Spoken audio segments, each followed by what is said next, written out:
श्रीमद्वाल्मीकि रामायण किष्किंधा कांड अध्याय 45। विभिन्न दिशाओं में जाते हुए वानरों का सुग्रीव के समक्ष अपने उत्साहसूचक वचन सुनाना। तदनंतर वानर शिरोमणि राजा सुग्रीव अन्य समस्त वानरों को बुलाकर श्री रामचंद्र जी के कार्य की सिद्धि के लिए उन सबसे बोले। कपिवरो, जैसा मैंने बताया है उसके अनुसार तुम सभी श्रेष्ठ वानरों को इस जगत में सीता की खोज करनी चाहिए। स्वामी की उस कठोर आज्ञा को भलीभांति समझकर वे संपूर्ण श्रेष्ठ वानर टिड्डियों के दल की भांति पृथ्वी को आच्छादित करके वहां से प्रस्थित हुए। श्री रामचंद्र जी लक्ष्मण के साथ उस प्रस्रवण गिरि पर ही ठहरे रहे और सीता का समाचार लाने के लिए जो 1 मास की अवधि निश्चित की गई थी उसकी प्रतीक्षा करने लगे।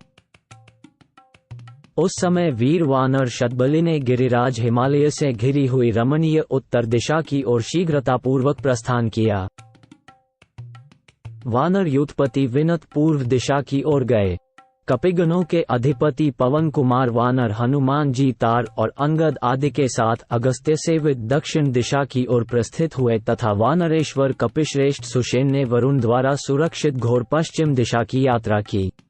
5-7 वानर सेना के स्वामी वीर राजा सुग्रीव संपूर्ण दिशाओं में यथायोग्य वानरों को भेजकर बहुत सुखी हुए और मन ही मन हर्ष का अनुभव करने लगे। इस तरह राजा की आज्ञा पाकर समस्त वानर युद्धपति बड़ी उतावली के साथ अपनी अपनी दिशा की ओर प्रस्थित हुए। वे समस्त महाबली वानर और उनके युद्धपति अपने राजा के द्वारा इस प्रकार प्रेरित हो भांति भांति के शब्द करते, उच्च स्वर से गरजते, दहाड़ते, किलकारियां मारते, दौड़ते और कोलाहल करते हुए कहने लगे, राजन, हम सीता को साथ लाएंगे और रावण का वध कर डालेंगे। युद्ध में यदि रावण मेरे सामने आ जाए तो मैं अकेला ही उसे मार गिराऊंगा।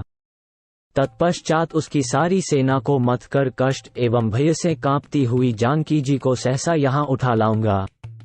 आप लोग यहीं ठहरे, मैं अकेला ही पाताल से भी जनक किशोरी को निकाल लाऊंगा। वृक्षों को उखाड़ फेंकूंगा, पर्वतों के टुकड़े टुकड़े कर डालूंगा, पृथ्वी को विदीर्ण कर दूंगा और समुद्रों को भी विक्षुब्ध कर डालूंगा। मैं 100 योजन तक कूद सकता हूँ, इसमें संशय नहीं है। मैं 100 योजन से भी अधिक दूर तक जा सकता हूँ। पृथ्वी, समुद्र, पर्वत, वन और पाताल में भी मेरी गति नहीं रुकती। 10-16 इस तरह वहां वानर राज सुग्रीव के समीप बल के घमंड में भरे हुए वानर उस समय एक एक करके आते और उनके सामने उपर्युक्त बातें कहते थे।